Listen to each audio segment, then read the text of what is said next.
going on, people? GunnerKing Court is in session once again.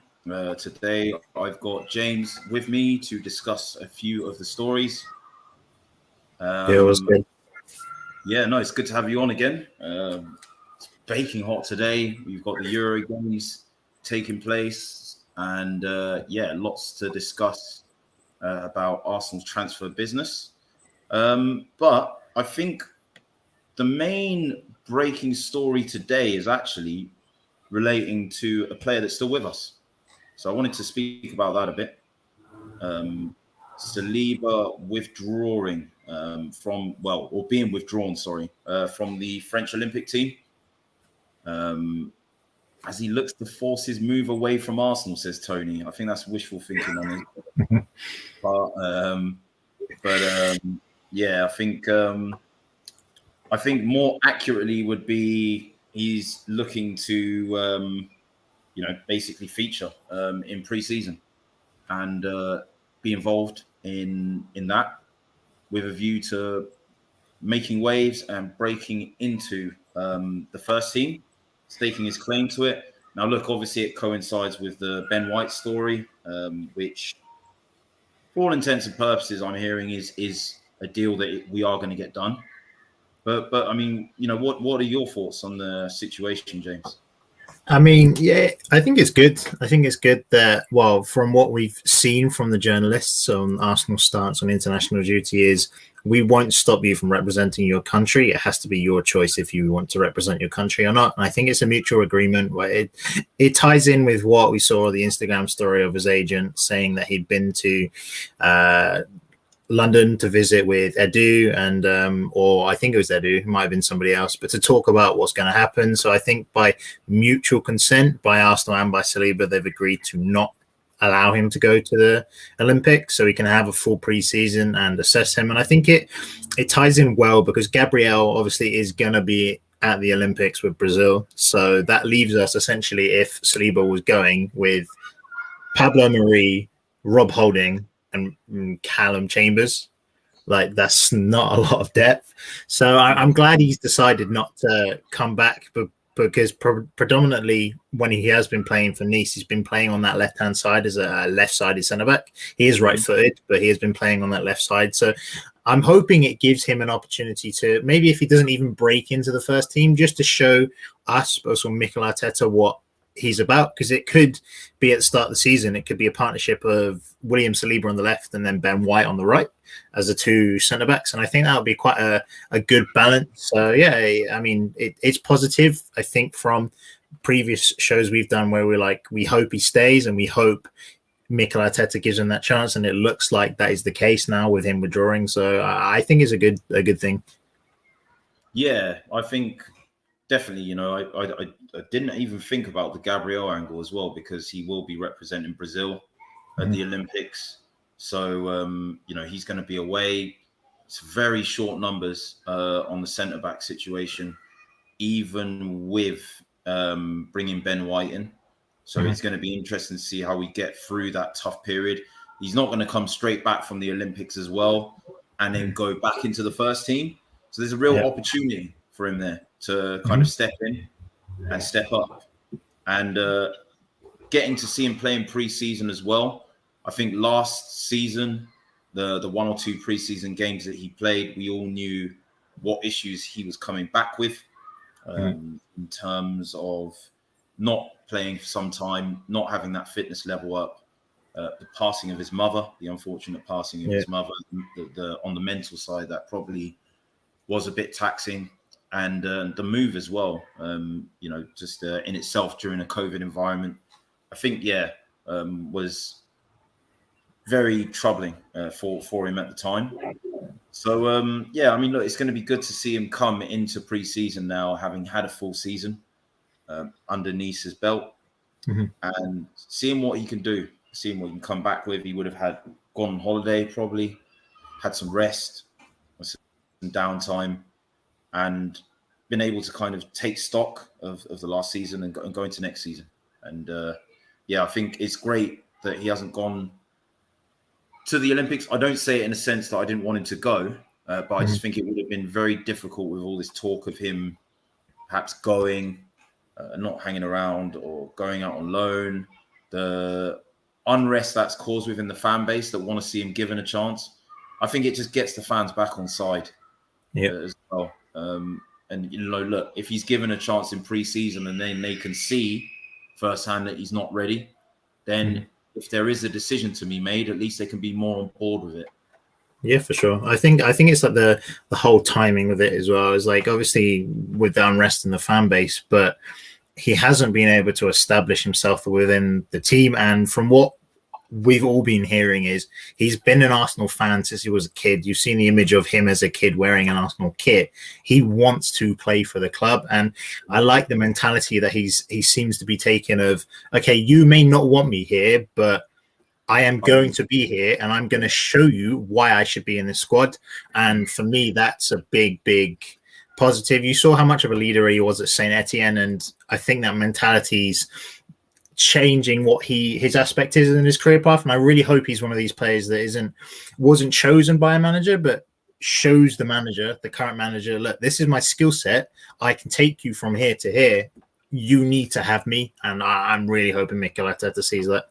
Yeah, I'm hoping so as well. I mean, you only need to look at Mason Mount at Chelsea when Tuchel came in, wasn't playing him straight away. It looked like, he wasn't fancied by Tuchel, but he kind of played his way into favour, as you described, like where he, instead of going to the press or kind of airing his dirty laundry on the washing line or, kind of throwing his toys out of the pram, he kind of got his head down, got into training, really kind of just let his football do the talking. And, I really hope that this is one of those situations as well that we find ourselves in.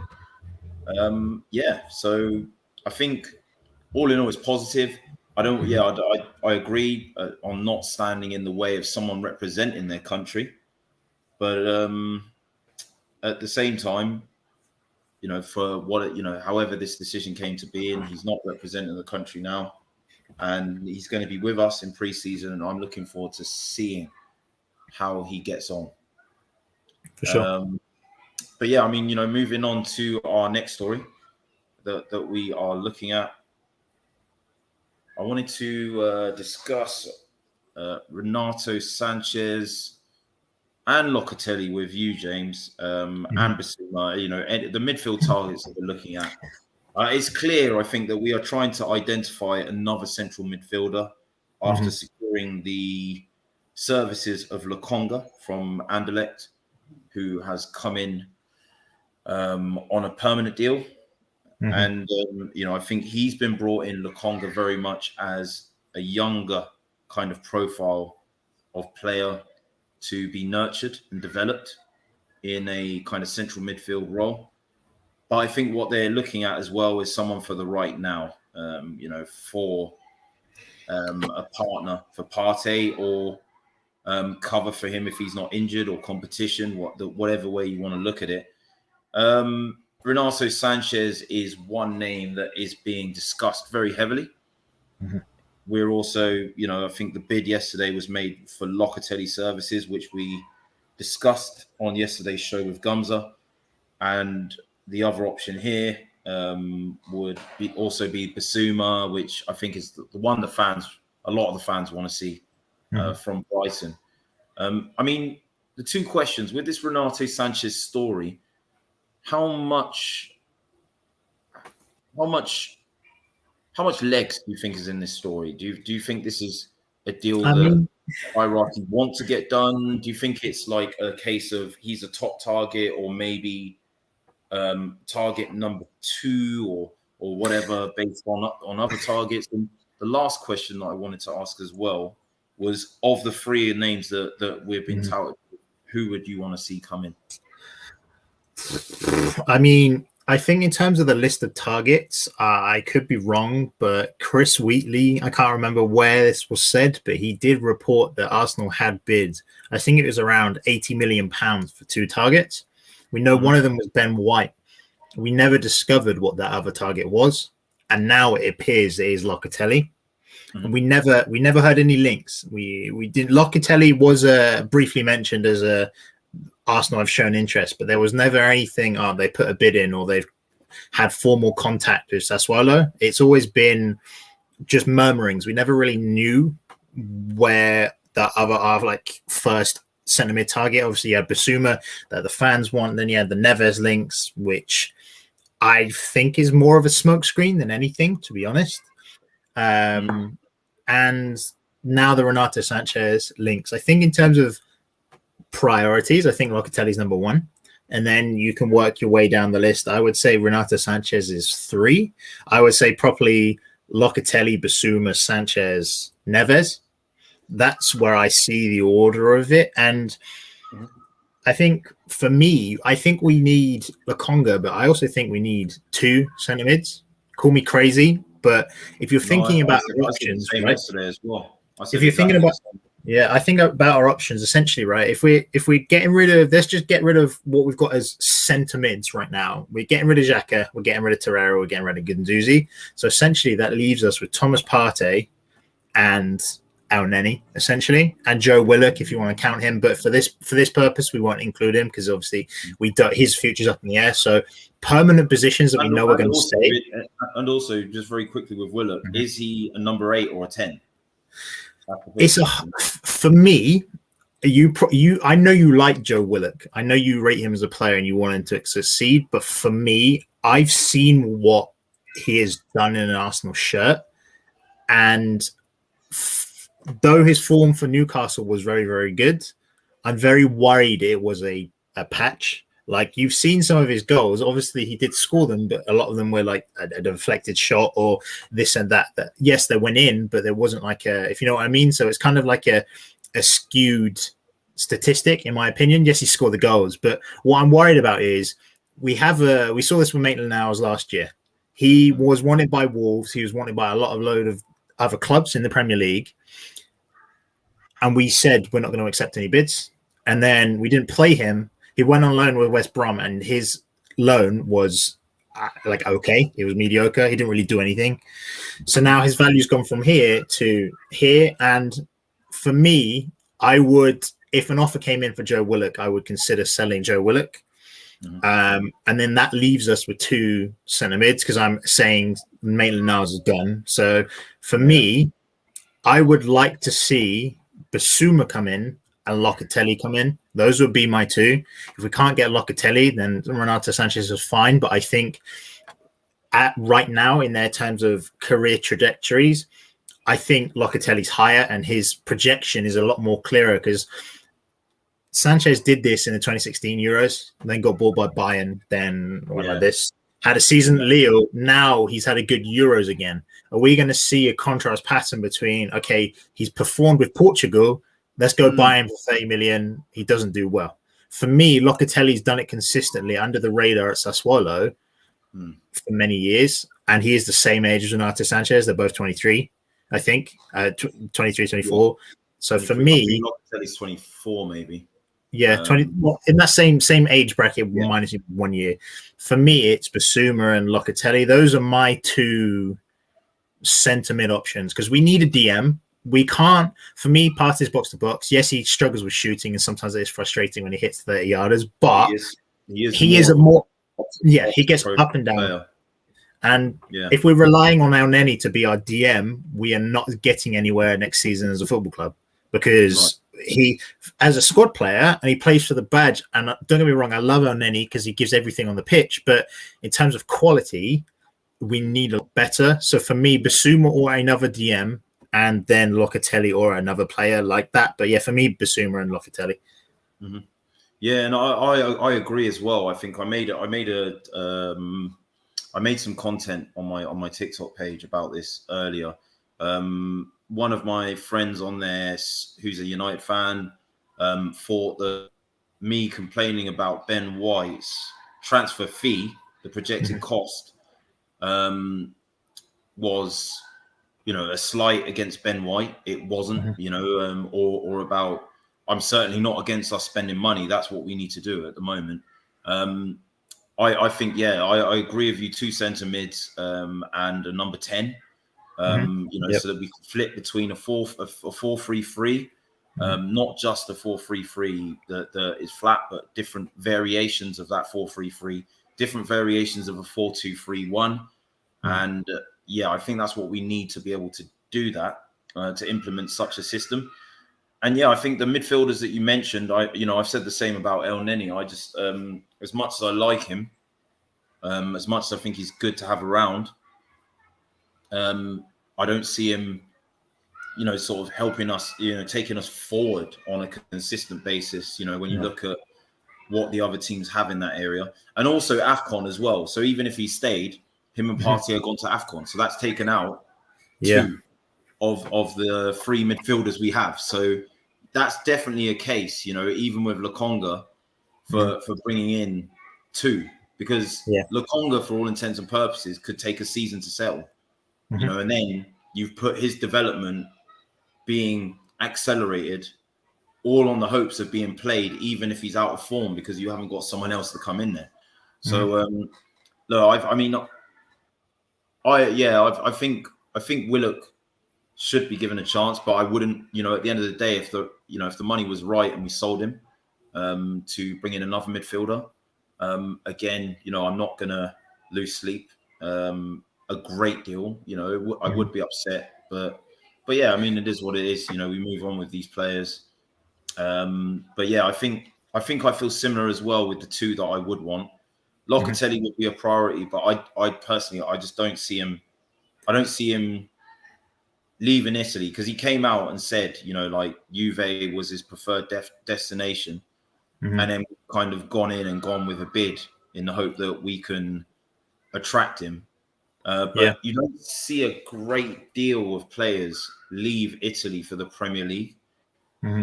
And on top of that as well, I think in terms of the stature of Juventus at the moment, where they are, they can offer him Champions League football. They're on a lot more stable footing. He's got a chance to play with the likes of Ronaldo and, other fantastic players. And yeah, I just think it's going to be difficult to compete with them from a perspective of a project at this stage. Yeah. However, I think what we could sell him on is maybe first team minutes, because they've got a lot of central midfielders. Yeah, they do. They have a bloated squad, and I think with what the financial reporter with them was saying, and I think this is our only hope, because obviously we know his number one choice is to stay in Italy and play for Juventus. Like, he's already openly said this, but he also did another interview. I think it was L'Equipe, maybe, or other outlet, where he said he is open to the move abroad, like what he said with Verratti and PSG, how successful that's been. He mentioned this, so there is the possibility of him potentially moving. As you said, it's low, because obviously we're not his number one choice, but Juventus have, I think it's like they posted that they have 200 million net loss from the coronavirus. So essentially they're skint. They have no money. So the way they're structuring the deal is, we will give you, I think they said 30 million over 3 years plus a swap. So you get one of our players. That's a relatively 10 million. So in terms of money wise, we have the advantage in saying, if Sassuolo we want 40 million euros, and we're like, okay, here's 35 million quid, 40 million euros. Yeah. And then we just go, here it is. They're going to want, because they've had similar predicaments to Juventus. Like, all clubs have been affected by the coronavirus, and especially clubs abroad like Serie A, like Ligue 1, they don't have the money, the Premier League, to survive. No. So they've been that's the only way I think we can snap Locatelli away from Juventus. And then obviously you have the Xhaka links to Roma, but I don't know if they're genuine reports, but the reports that Juventus are interested in Xhaka as well. It'll be amazing if we could nab Locatelli, give them Xhaka, we're winning. Oh, I mean, that would be something, yeah. And I was going to say, this is what I like about this part of the transfer window. You start seeing all the links, stories, because Xhaka now having interest from Juve, from his perspective as a player, that would probably change a lot, because Juve, compared to the stature of Roma, is a far more established. It is the dominant established Italian team in comparison to Roma. So, I think it probably gives him a bit of pause and food for thought. And maybe Juve would look at Xhaka as a bit more achievable within the budgets, you know, because if they're trying to entice them with 30 million over 3 years plus a swap, and Swazzalo now have an offer on the table for 40 million euros from us, which is what I've heard we've gone in with. Sorry, my girlfriend's trying to swat a fly here, but yeah, no, if we've gone in with that 40 million euro bid, then yeah, I think, you know, that's definitely put the club will want to work with us more, because it's going to benefit more them financially. So then they start putting pressure on the player. You know, the longer Juventus drag things out, you know, and then even if Juve came in with an offer, if you counter offered again, how many more times can Juve afford to try and keep up with us? I don't think they can, unless because they're in a predicament where I think we were at last season and the previous season, where we need to sell to buy. They need to sell to buy, but the problem is most clubs are skint right now, especially the clubs, because you see a lot of Serie A players go to Serie A clubs. Normally, there is Milan goes to Inter, and all of this. Italian clubs are broke across the board, so Juventus have assets to sell, but they don't have the buyers to sell them to. And not only that as well, when you look at Juve, like the assets, like the average age of the squad is quite high, and it is in general in Italian clubs and Italian teams. So then when you look at overcoming, you know, how that problem compounds your transfer business by marketing your assets out abroad, that, well, you know, they're not as favorable, you know, in the eyes of the top European clubs that can perhaps afford a Ramsey. You know, who's 30, you know, obviously they sold Pjanic last season to Barcelona. But, you know, a lot of their assets are in that age. And it's like, one, it's going to be difficult to find clubs that want to buy those players. And two, in terms of, you know, sort of their demands, their wage demands, but, you know, they're going to be somewhat higher.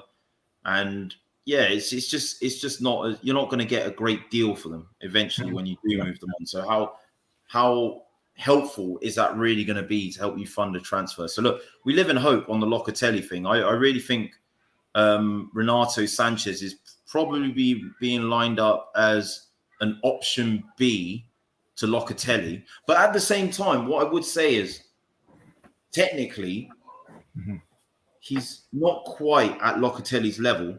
But physically, you know, in a physical sense, I would say pace, you know, Locatelli's not weak or slow. Locatelli's not quick over 5 or 10 yards, but once he gets into his stride, he's quick. Sanchez is quick. He's just quick. You know, like whether it's 5-10 yards, whether it's over distances, Sanchez is strong. You know, I think when we watched them play Belgium the other day, I think there was a part where he picked up the ball in midfield, intercepted the ball, drove past 3 of their players, pushed Axel Witsel aside as if to say, "Who are you? Like you don't? Sorry, do I know you?" So I think even if that was to be our kind of fallback option, it's not actually that bad. You know, I think there's still an upside on it over Locatelli, but for sure. I think what they're going for is a bit more of a playmaker with the technical side of it, you know, like kind of like your Cazorla, you know, or your Rosicky, that kind of plays in the center.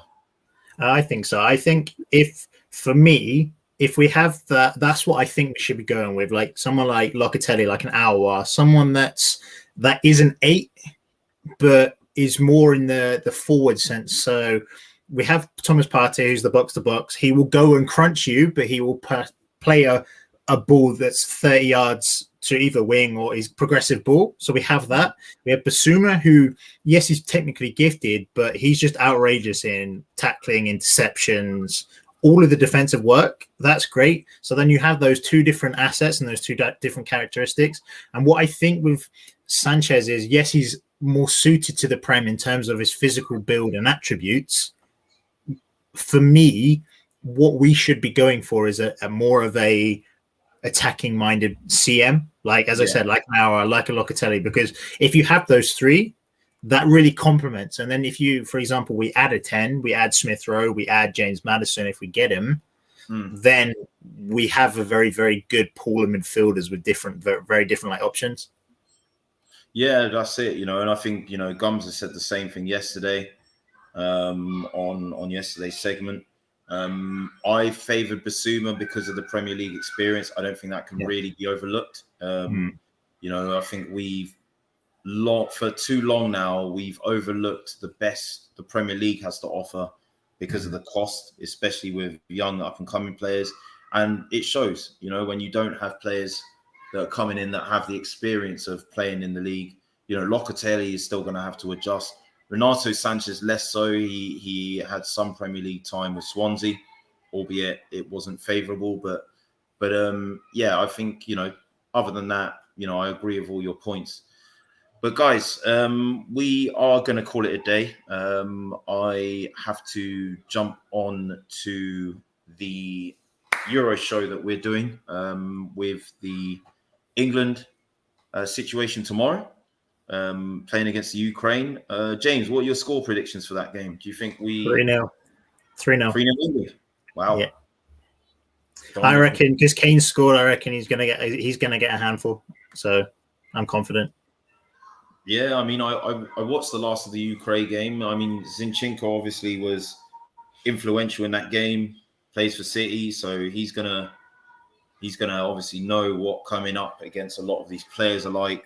But yeah, I mean, the quality throughout the squad doesn't really match ours. We can't go into that game thinking we've won it though, because as you're seeing here, even Spain are being forced to penalties. So hopefully Switzerland can pull off another shootout salvo. That will be brilliant. They'll clear the pathway. You've obviously got Belgium playing Italy tonight. Any thoughts on that as well, James? To be honest, everyone's nervous about these big teams. For me, we're the favourites to win it. I think across the board, in terms of squad, we have the best squad in the tournament. So for me, I'm not afraid of any of them. I think Italy are gonna sneak through just because of the way they play football, but it wouldn't surprise me with the quality of Belgium, like Hazard, De Bruyne, Lukaku. They just have the stars there to beat anyone. So I can't really predict it. I like to see Italy win because I like the way they play football. But yeah, we'll just have to see. We will have to see indeed. And I think whoever we have to face from that side of the tournament is going to be very tough to play. But I think, is Xhaka injured? Was he playing? No, he's suspended. He has double yellows. He can't play. He's suspended for this game. I see. Okay. That's a shame.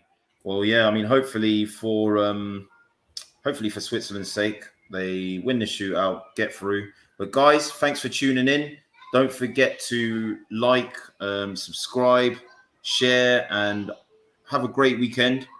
I'm going to be jumping on the Euros show that's starting. Well, it started now, so yeah, I've got to jump on that, guys. So I'm going to have to catch you up, and we will catch up with the latest transfer stories next week.